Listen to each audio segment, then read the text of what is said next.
Sick of people at ESPN or SportsCenter who think they have their heads on their shoulders but really don't? Well, it's time for the Jimmy the K Sports Show, and we're going to give you the most urgent sports news. Now it's time for the Jimmy the K Sports Show. We're live, unedited, and giving it to you now. Here we go, friends. Hey there, friends. It's me, your host and confidant, and everyone, the guy that you love to come and watch every Saturday at 8 p.m. But for the last few weeks, we've been on hiatus thanks to, holidays and all that good stuff.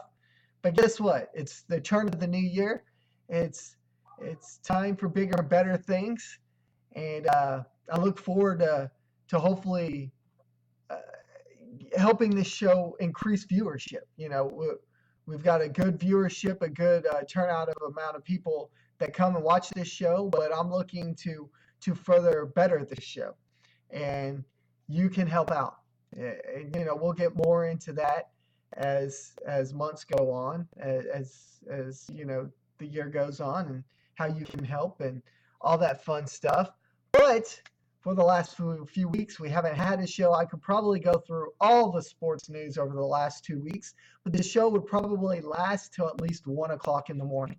Do I really want to do a show till 1 o'clock in the morning? It don't bother me. I mean, I'd have to talk really nonstop, no commercials, uh, for until 1 o'clock in the morning. But I probably pass out and fall asleep, and wouldn't wake up tomorrow for more important things.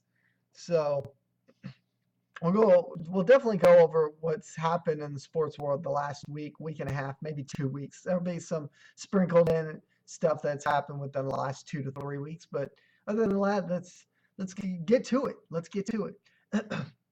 I remember a few weeks ago we had discussed what the college football um, lineup would be. It was the Oregon Ducks against the Ohio State Buckeyes. I remember posting on the All About Sports Zone page. If you frequent that page, you may recall that I actually said that Vegas had the odds of Oregon winning by 70% or more. Uh, I went out on a limb and said Ohio State pulls off the upset, and asked for your thoughts. No one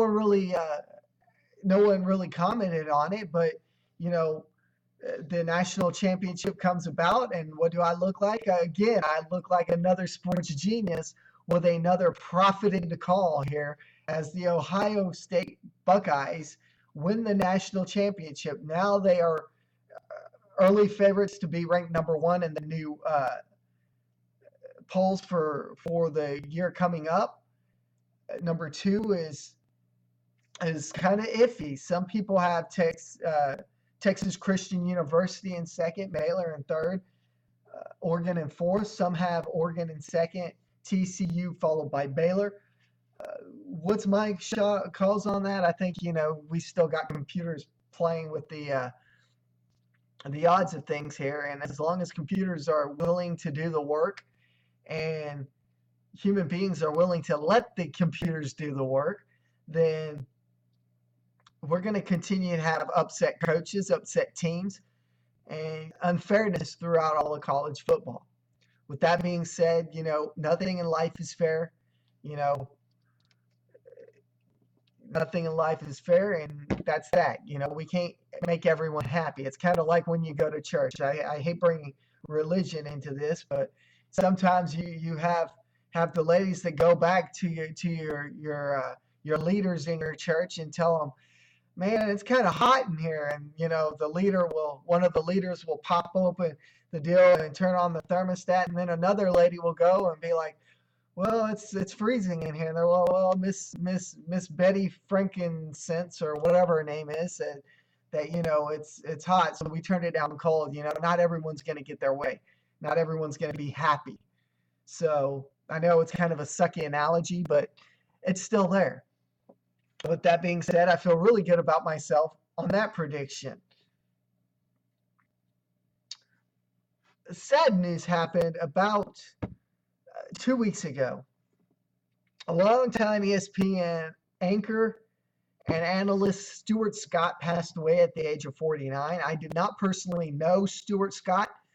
I have read stories about how well he mentored some of the younger men there at ESPN, and how they looked up to him, and even players around the league and all the sports looked up to him. Kevin Durant did a tribute for him on his shoes by marking the words "Booyah" on both shoes during an NBA game. Sad news, and our thoughts and prayer go out to the Scott family, as he had younger children, not real young.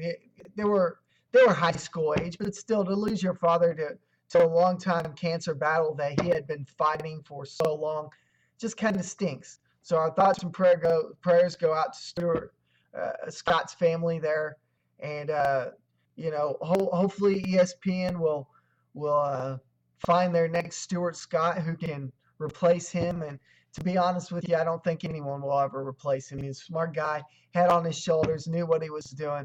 Very good sports anchor. Sometimes, I disagree with him, but with all analysts, sometimes you disagree with them, sometimes you don't, sometimes you're on the same page. Uh, it's all love and war. It's all love and war. It's kind of like the Married with Children theme song, Love and Marriage. There's a love and marriage between analysts and everyone else out there. There's a love-hate relationship. So again, our thoughts and prayers go out to the Stuart Scott family, and he's going to be missed. He's going to be missed. What else happened in the last few weeks? We had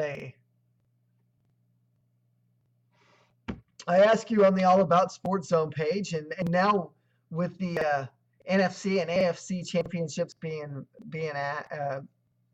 set up, what are your thoughts? Who are your Super Bowl favorites? Honestly, I posted this about 2 weeks ago. I, at the time, was going with Green Bay and New England, with New England winning by 10. You know, some people have scolded me for saying New England. I'm not a big New England fan. I'm not a big Green Bay fan. I'm not a Seattle fan. I'm not a Colts fan. To be quite honest with you, I'm more of a Cowboys, Broncos fan. And but to see what Tom Brady has done in the past, also Aaron Rodgers has done in the past, put the two back again in a Super Bowl, and I again assure you that my prediction is that New England will win by 10. That's my prediction. New England winning by 10 in the Super Bowl. You heard it first and only here on the Jimmy the K Sports Show. And we'll see how that prediction comes out. But remember, my predictions here of late have been quite awfully good. I'm beginning to wonder why I don't have my own sports show, as many of my predictions have come true, so to speak. The Oklahoma Sooners got slaughtered in their bowl game. They fired Jay Norvell, one of the co-offensive coordinators. They fired Josh Heupel. They added a new young man from East Carolina, if I'm not mistaken. You can correct me if I'm wrong. I'll definitely go back and look at that. Who supposedly got a good repertoire against the pass game. Not very good for run plays, but passing wise, he can get them quarterbacks to throw it deep, and some of his quarterbacks are top ranked quarterbacks in yardage. So, and the whole thing, Josh Heupel goes out with the bang, does a smart thing. He posted a thank you note to all the fans, the Sooner fans. And, if anybody should be posting a thank you note, it should be the Sooner fans to Josh Heupel. Josh Heupel got him a national championship back in 2000, and we haven't seen one since. He knows what has to be done to get to that next level. I really think the firing of Josh Heupel wasn't justified. Norvell, possibly. You've got two offensive coordinators. You've got co-offensive coordinators. Maybe you let Josh Heupel try to work it out a year by himself. and let's see what happens. To be quite honest with you, uh, he did a good job while he was at the with the OU Sooners, and he could have done a lot better job had he remained with the school. I want to talk about the Detroit game, the Dallas Cowboys against the Detroit Lions. There was a call made during the game towards the end that some Detroit fans felt like gave the Cowboys the win. That one play gave them the win. And, the refs helped the Cowboys out. Then last week, again, the Dallas Cowboys lose to the Green Bay Packers on a Dez Bryant call that all indications showed that Dez Bryant caught the ball. He hauled it in at the 1 yard line. But the refs said, no, that's not how it works. But earlier in the game, they showed a Green Bay Packer player who caught a ball, but the replay showed that the nose of the ball hit the ground, bounced, but his hands were underneath it. Now, here's the thing. Green Bay fans were saying that was karma. Detroit fans were saying that was karma. Karma is a 5-letter word, starts with a B, ends with an H, all right? You can put it together. But many aspects led to the Detroit Lions losing the wild card game against the Cowboys. Many aspects. The fact that they got outscored the second half. The fact that Matthew Stafford is nothing more than Johnny Manziel or Brandon Weeden or any of the other quarterbacks that have been drafted so well, but is washed up and not so good. They choke under pressure. Then you have fans last week talking about how bad Tony Romo is. He choked under pressure. You look at Tony Romo's numbers this year. He actually had top numbers that were in line with the top 4 quarterbacks in the NFL. Top 4 being Tom Brady, Aaron Rodgers, Russell Wilson. You have Romo in there. So, you can't say it was on Romo's shoulders. The fact was, refs don't win or lose the game. Players do. The fact was the Cowboys got outscored in the second half and lost that game. Plain and simple as that. You get outscored, you don't play well in the second half, you're going to lose.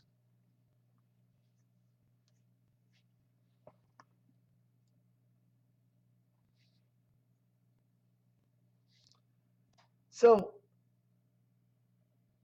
here's something that's quite interesting that a lot of people are starting to notice up in the NBA world with the Cleveland Cavaliers. One of the NBA Power Rankings sites said that the Cavaliers in free fall while waiting on LeBron James to return. Shows him in a suit and a nice black t-shirt. He went to the Cowboys game last week. Had time for that. And if you read the article, I ask you, the fans, my friends, if you thought he was unhappy. And honestly, I think that the signs point to yes. If you look at some of what's happening in Cleveland right now, the fact that David Blatt, the coach of the Cleveland Cavaliers, has, after blatantly losing a game or 2 or 3, instead of having practice, he took them out bowling the next day on a field trip, trying to get the team to mesh together, work together. Smart idea. I'm not got to give the guy credit there. But I also have to not give him credit for the fact that he didn't hold practice that day. Instead, he let the players play, so to speak. You know, LeBron James has pushed Blatt, has blatantly not listened to Blatt. The truth of the matter is, there's dissension in the Cleveland Cavaliers locker room, whether it be LeBron James, whether it be the coach, whether it be whoever it may be. There's dissension in that locker room, and we've got to find out who it is. Otherwise, this team's on a free fall to last place.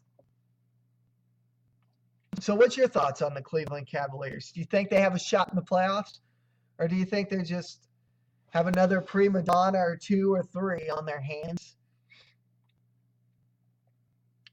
that could spiral this team to the lower positions?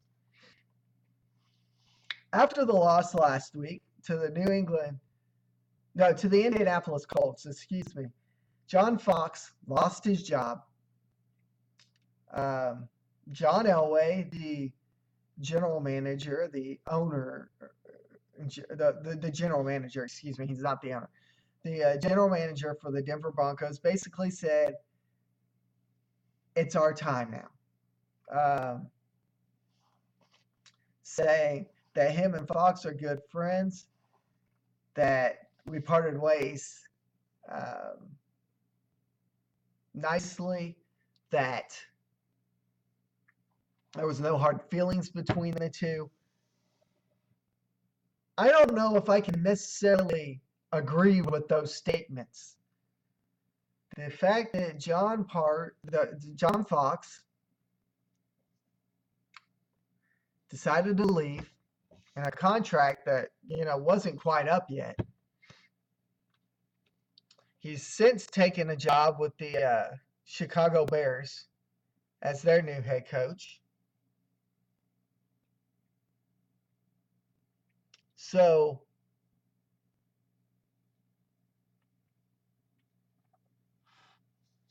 with that being said, what's your thoughts out there? Do you think John Elway is the next Jerry Jones, so to speak? And the exact quote that Elway said is, Fox and I disagreed about how to get to the next step or the next level. Honestly, if you think about it, that's almost kind of a Jerry Jones type move. We disagreed. We agreed to disagree. Well, guess what? I kind of own this, or I'm kind of the general manager here. I kind of get a better say than you, the coach. Bye bye. John Elway, right there. That was a classic Jerry Jones move. Are you trying to go down in history as the next Jerry Jones? Or are you trying to be a man to get Denver a Super Bowl ring? Well, we'll find out, because after that mistake, in my opinion, unless you can hire somebody out there that is willing and able to help you, then there's absolutely no reason why you should be firing the coach that has gotten you to the playoffs every year under his tutelage. Every year. How about Tom Brady? Boomer Esiason, and this is his exact quote, said that he will go down as the greatest QB in NFL history. Well, duh. He'll be in the Hall someday. You can't say whether or not you like the New England Patriots or not that he won't be in the Hall, because the guy's a darn good quarterback, and he finds ways to win. Good quarterbacks, like good teams, always find ways to win. And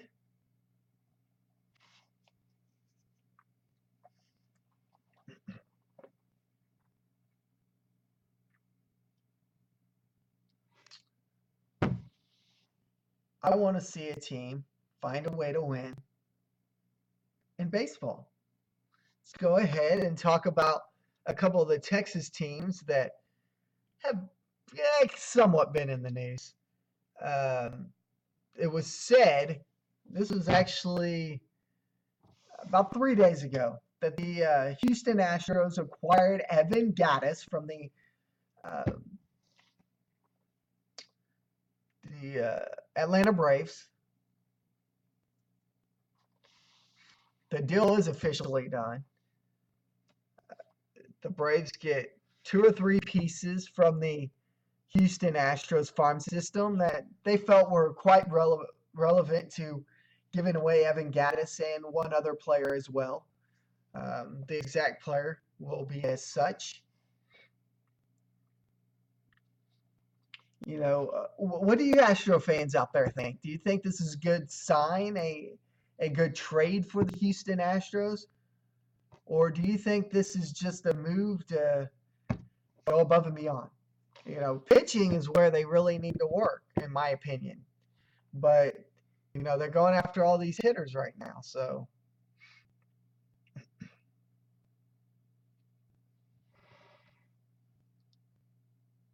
the 3 players that the Atlanta Braves get are right-hander Mike Fultonowicz. Maybe I'm pronouncing that wrong. Help me out there, Astro fans, if I'm pronouncing that wrong. Third baseman Rio Ruiz and right-hander Andrew Thurman. The trade would also send right-hander minor leaguer James Hoyt to the Astros. This is a done deal. The physicals are done. Gattis is a Houston Astro now. And when actually, it's funny, when asked about being a Houston Astro, Gattis blatantly said, and he goes, I'm not trying to mince fences here. I'm not trying to be mean. But he said that I grew up a Ranger fan. I still have a house up in the Dallas-Fort Worth Metroplex. I spend the off season up there, and I was, there was rumors for the longest time. I kept hearing that maybe the Rangers would pick me up, and I was ecstatic about that. Family members were asking me about that. Are we going to get to see you in Texas? Are you going to be a Ranger? Are you going to be close to home? Uh, and he told him, I really don't know. And then this deal comes up, and he goes, honestly, I've never grew up an Astro fan. I always was a Ranger fan, but this is a good deal. I feel confident that I can come here to the Houston Astros organization and help this club be a better team and get them to the next level that they need to go, in years to come. And I look forward to being a Houston Astro for years to come. That being said, let's switch gears a little bit to that North Texas club up top that he was hoping to get traded to, the Texas Rangers. There is reports out there. There's reports. John Daniels, the general manager for the Rangers, is denying this to no end. But remember, John Daniels has done bigger and better things before. He's denied everything in the right mind and then turned around and traded for that person. And you're going, huh? You said that you didn't want to trade for him, but you got to know how to work the system, and that's what he's doing, working the system. There's rumors out there, again, like I said, John Daniels is denying this, that the Texas Rangers have been discussing a deal for the Phillies ace Cole Hamels.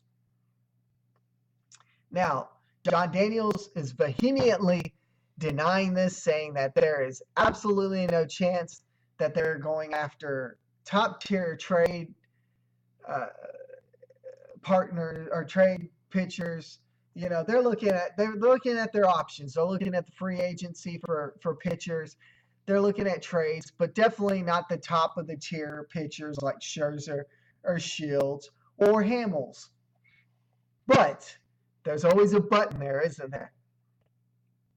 This article came out today in the NewJersey.com website, and I'm going to read it word for word. Again, I will give the writer of this article, Matt Lombardo, credit for for the article. And the article, basically, the title of it says, Cole Hamels trade rumors.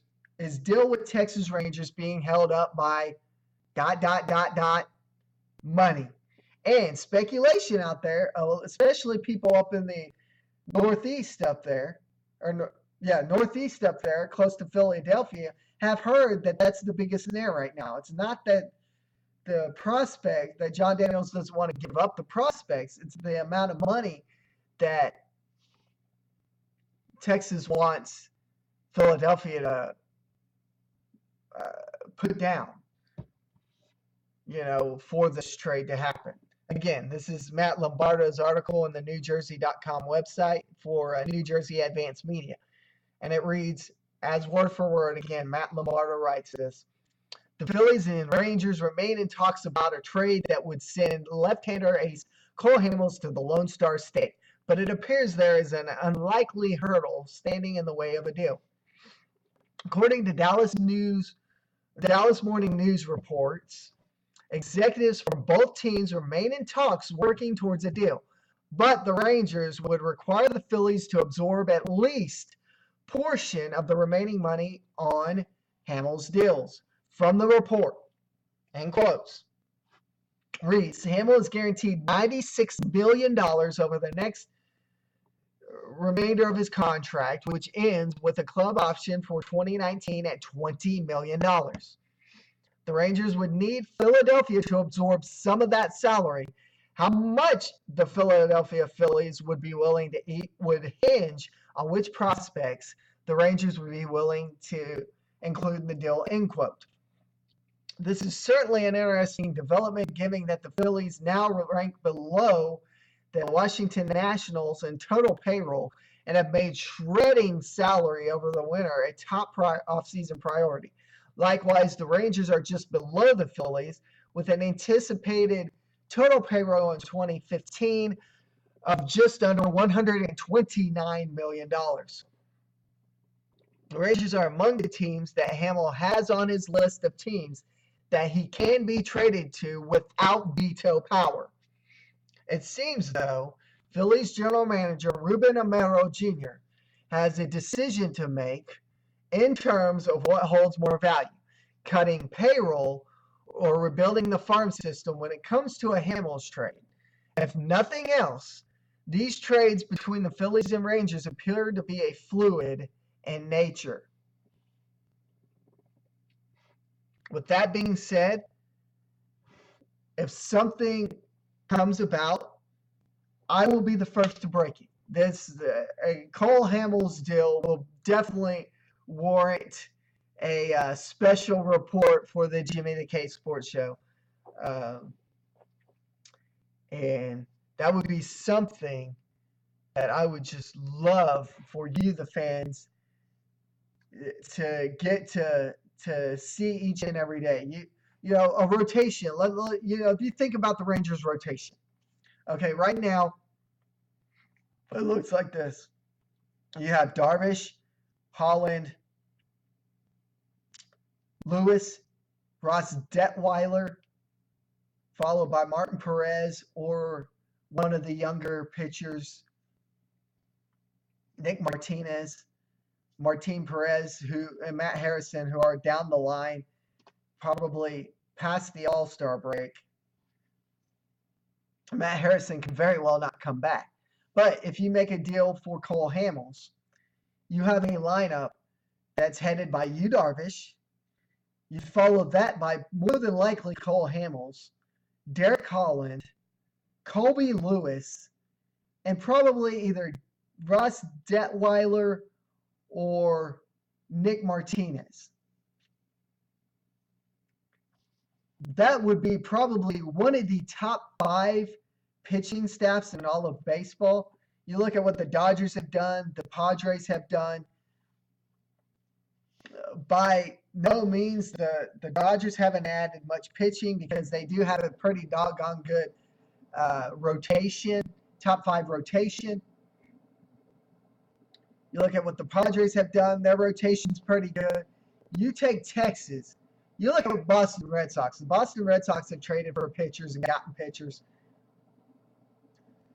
Excuse me. But you take the Texas Rangers and add Cole Hamels in that lineup, and you've got a formidable force in the AL West.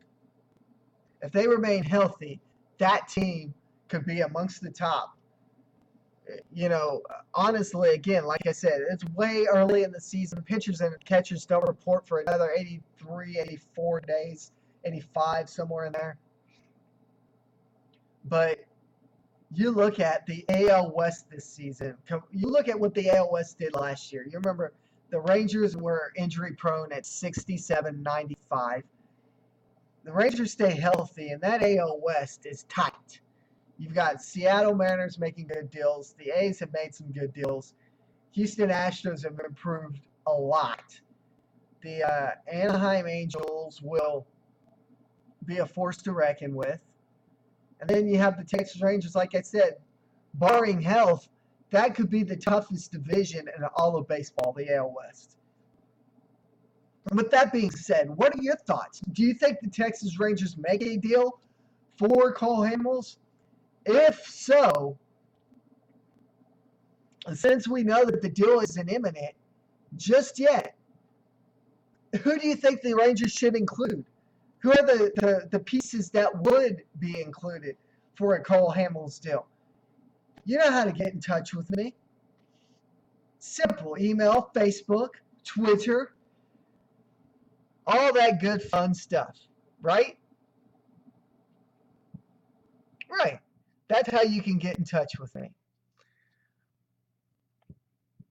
I want to thank you for each and every week coming back, giving me the opportunity to discuss the sports news, the top highlights, some of the things that I feel are relevant in the sports world.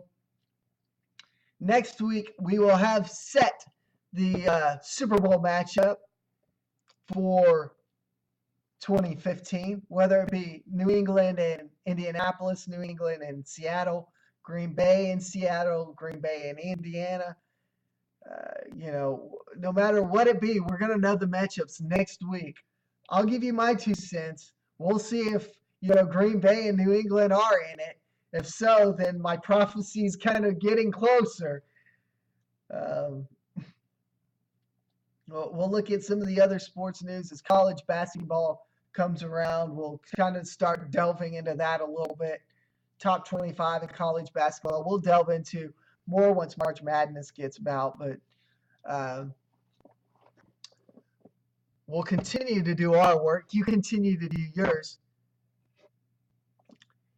You have sports stories. Why don't you send me the link to the All About Sports Zone page? I want you to be a part of the show. I keep saying that each and every week, but it's true. You are the fans. You are my friends. You're the people that come back each and every week. I want the sports news on the All About Sports Zone page that you want me to cover. If you want me to cover a NASCAR, maybe NASCAR is your favorite sport. You see a link, you're reading the sports page on ESPN or whatever, you see a link about Jeff Gordon maybe not wanting to invite a certain person to his tea party or whatever. You send me that link on the All About Sports Zone page via message, or if you're friends with me on my Facebook page, just message me there. Or you can email me. You know the simple ways. I want to tell you something, guys. Not trying to toot my own horn, but difference between my sports page and others, I'll take the time to answer your sports questions, whether it be in the future or on here, the Jimmy the K Sports Show Live. You can ask, I'll answer, and if I don't know, I'll research. That's the difference between my page and others. Most cases, those other pages won't take the time of day. In my case, you, the fans, are what are most important to me. My friends, the fans, you are most important to me. I thank you each and every week for stopping by. Again, you know the simple ways to get in touch with me. Very simple ways to get in touch with me. There are 3 easy ways to get in touch with me. You want to know what those 3 simple ways to get in touch with me are? 3 simple ways to get in touch with me are about as follows. the most simple ways to get your sports question answered or your sports story talked about on this show is by doing three simple things. One of the three simple things. What are one of the three simple things? These are one of the three simple things. You can go to the All About Sports Zone page on Facebook. You go to facebook.com/All About Sports Zone. Like us there. Send us your questions in the message section or comment on one of the feeds. Or you can email us at allaboutsportszone1word@gmail.com. Or like us on Twitter at JimmyKersey1. And until next Saturday, 8 p.m. Central Daylight Time, I'm Jimmy the K. This is the number one sports show on the web. I am your host, the number one host on the web, Jimmy the K. Until next Saturday, 8 p.m. Central Daylight Time. Peace out. See ya.